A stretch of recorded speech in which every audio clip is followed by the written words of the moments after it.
Assalamualaikum warahmatullahi wabarakatuh. Salam guru penggerak.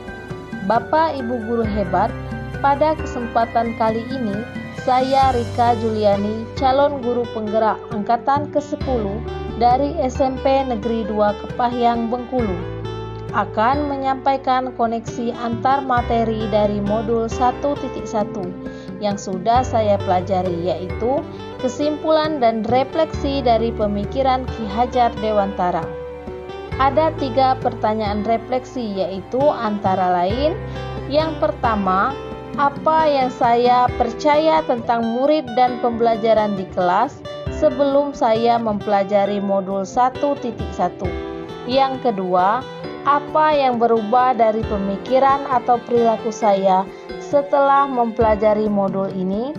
Dan yang ketiga, apa yang dapat segera saya terapkan lebih baik agar kelas saya mencerminkan pemikiran Ki Hajar Dewantara? Untuk menjawab pertanyaan yang pertama, hal yang saya percaya tentang murid dan pembelajaran di kelas sebelum saya mempelajari modul 1.1 adalah: yang pertama, semua peserta didik mendapat perlakuan yang sama, tidak sesuai dengan karakteristik mereka. Kemudian, pembelajaran berpusat pada guru. Guru di sini masih aktif memberikan ceramah, demonstrasi, semuanya pembelajaran berasal dari guru. Peserta didik hanya menerima materi, kemudian patokan ketercapaian pembelajaran dari nilai KKM, yaitu kriteria ketuntasan minimal. Lalu, ketika peserta didik tidak menulis, maka tidak belajar.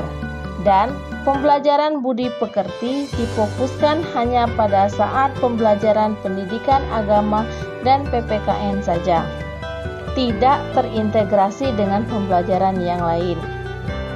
Kemudian, hal yang berubah dari pemikiran atau perilaku saya setelah mempelajari modul ini yaitu: yang pertama, saya mengalami perubahan pemikiran bahwa guru bukanlah satu-satunya sumber belajar siswa dan setiap peserta didik memiliki karakteristik yang unik yang berbeda dengan peserta didik yang lain, sehingga ketercapaian belajar tiap peserta didik berbeda-beda.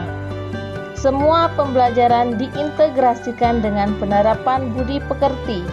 Jadi, tidak hanya di pelajaran pendidikan agama saja dan PPKN saja. Selain perubahan pemikiran, saya juga mengalami perubahan perilaku, bahwa kita sebagai pendidik harus mengarahkan peserta didik belajar sesuai minat dan bakatnya.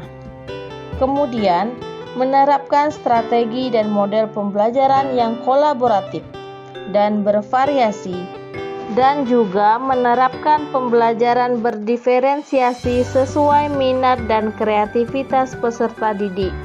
Kemudian, hal yang segera saya terapkan lebih baik agar kelas saya mencerminkan pemikiran Ki Hajar Dewantara adalah: yang pertama, saya merancang dan menerapkan pembelajaran yang berdiferensiasi, memperhatikan karakteristik minat dan bakat peserta didik.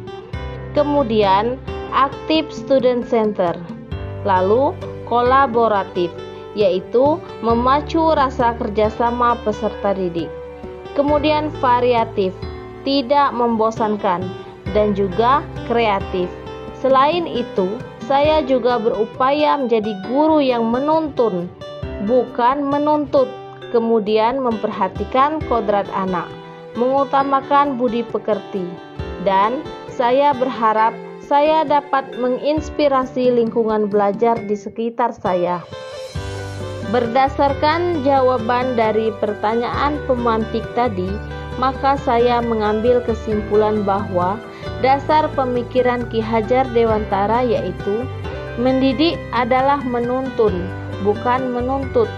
Kemudian, menyesuaikan kodrat anak, memerdekakan anak lahir dan batin, menerapkan pendidikan yang berpihak pada anak, bukan tabula rasa. Kemudian Ki Hajar Dewantara juga memposisikan guru bak seorang petani dengan mengutamakan pendidikan budi pekerti. Di sini saya mengambil kesimpulan bahwa pendidikan adalah menuntun segala kekuatan kodrat yang ada pada anak dengan hati dan menanamkan nilai-nilai budi pekerti agar anak kelak menjadi manusia merdeka seutuhnya. Kemudian saya melakukan refleksi diri bahwa dalam pendidikan itu ada 3 kata kunci, yaitu merdeka belajar, kolaborasi, dan well-being. Yang diartikan di sini bahwa peserta didik dan guru menerapkan konsep merdeka belajar dan berkolaborasi mengembangkan potensi sesuai karakteristik peserta didik demi mewujudkan peserta didik yang senantiasa selamat dan bahagia. Sekian pemaparan koneksi antar materi dari saya. Terima kasih atas perhatiannya. Wassalamualaikum warahmatullahi wabarakatuh.